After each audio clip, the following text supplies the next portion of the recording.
As part of an ongoing relationship between the Anthropology Department at San Jose State University and the Nissan Research Center, Silicon Valley, our team investigated the transportation strategies of those who choose not to drive cars. In our study, non-drivers are people who choose to drive automobiles for less than 25% of the time they spend traveling. We researched existing literature from a variety of disciplines, distributed a survey, interviewed self-identified non-drivers, and acted as participants in alternative transportation strategies. We also considered our own experiences and strategies as non-drivers. We used the data collected to create personas whom we will now follow through a normal day to illustrate the strategies a diverse population uses to get around Silicon Valley. We will also examine the constraints and challenges that impact their decisions. Dion and Portia are a 30-something couple living together in southern Silicon Valley. Dion works fewer than 10 miles from their home, and Portia works about 20 miles away. Each day they use a separate set of mobility strategies to get where they need to go. Portia rides her bicycle to the heavy rail station and stores her bike in a locker. From here, she takes a commuter train to her job in the northern part of Silicon Valley. Her train pass is subsidized by her employer. Dion walks about 20 minutes to the light rail, which he takes to a stop near his office and walks the rest of the way into work. All of our respondents used a mixture of methods to get to their various destinations. Each individual's mixture of methods is adapted to a variety of life situations. Even daily activities utilize a set of linked methods to get from A to B, with a tailored strategy developed for each activity and destination. Weekly trips to the grocery store might involve walking with a cart, while less frequent trips to durable goods stores require renting a large vehicle to bring purchases home. Susanna is a student at Silicon Valley University. She has chosen not to bring a car to campus despite having the financial means to purchase one. Susanna walks from her home to the light rail station for a short ride. She missed the early train today, but can still make it to class on time as she rents one of the motorized scooters that have recently appeared around downtown.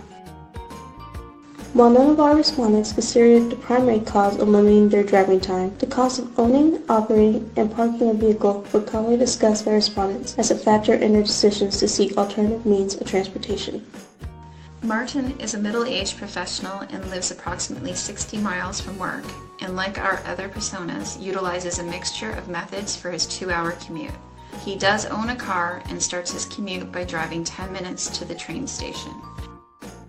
In the morning, Martin leaves the house by 7 a.m. so he can catch the 7:19 a.m. train. If he misses the 7:19 train, he has to wait for the next train, which is an hour later. This means that time is an important factor, and Martin often arrives early to the train station so he doesn't miss the 7:19 a.m. train. Martin's commute to work takes approximately 2 hours every day. While on the train, Martin often will sleep, catch up on emails, read, or listen to an audiobook. For the final part of Martin's morning commute, he gets off the train and boards a shuttle bus which will drop him outside of his office building. Martin took 3 modes of transportation just to get to work this morning: car, train, and a bus. Many people who were interviewed mentioned the stress of driving and how stress is a main factor in their choice to not drive. Multiple interviewees choose to take other transportation methods over driving due to the stress of dealing with traffic and congestion. After class, Susanna takes the light rail home to collect her grocery cart to go shopping. The store is only a few blocks from her home, but it will be difficult to carry a large quantity of groceries that far. She deposits the groceries at home and wants to get dinner with her friends before taking the light rail back to campus for her night class. At the end of the workday, Dion returns to the light rail to go downtown to meet Portia for dinner. Portia leaves work to catch the train to a light rail station which runs downtown. She has to leave a bit early to make the transfer because the next train doesn't arrive until 30 minutes after their dinner reservation. Over dinner, Portia and Dion discuss their plans to find a new apartment in a few months. She is tired of the long commute and they would like to relocate to somewhere more central for both of them. Dion considers the possibility of purchasing a bicycle to allow their search to extend further away from rail stations. Having shared a bottle of wine at dinner, Dion and Portia use a rideshare app to get them home. Portia will use this same service to take her to the station in the morning. She will collect her bike on the way home from work tomorrow. Many of our respondents discussed looming life changes that would affect their transportation strategies. These included the completion of graduate degrees, changing jobs, and having children. When considering the effects of these changes, most respondents discussed a variety of interrelated factors which would be weighed into their ultimate decisions about their future mobility strategies. Martin has a busy day at work and has a meeting that runs later than normal. Martin is late.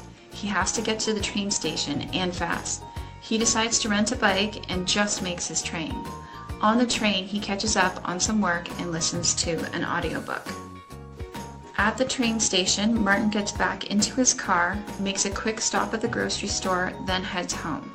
Martin's commute took 2 hours home, and the total for the day was 4 hours. When considering the effects of these changes, most respondents discussed a variety of interrelated factors, all of which would be weighed into their ultimate decisions about future changes to their mobility strategies. Dion and Portia considered distance from home to work, distance from home to transportation, such as the rail station, and timing of scheduled transportation in constructing their mobility strategy. Moving to a more central location will force them to rebuild all their strategies, and the possible transportation options will also restrict their apartment search. After her evening class, Susanna takes the campus-provided safe ride to her home. She prefers to utilize this free service instead of walking or biking through some parts of the city in the dark. Susanna's transportation choices are not just affected by location, but also the time of day. The transportation strategies take into account both location and time of travel. This is due to both scheduled transportation methods and safety concerns.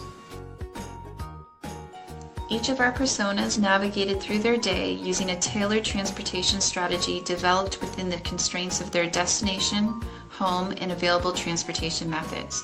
We also saw the effect the persona's future plans will have on these strategies and found that all of these decisions were interconnected.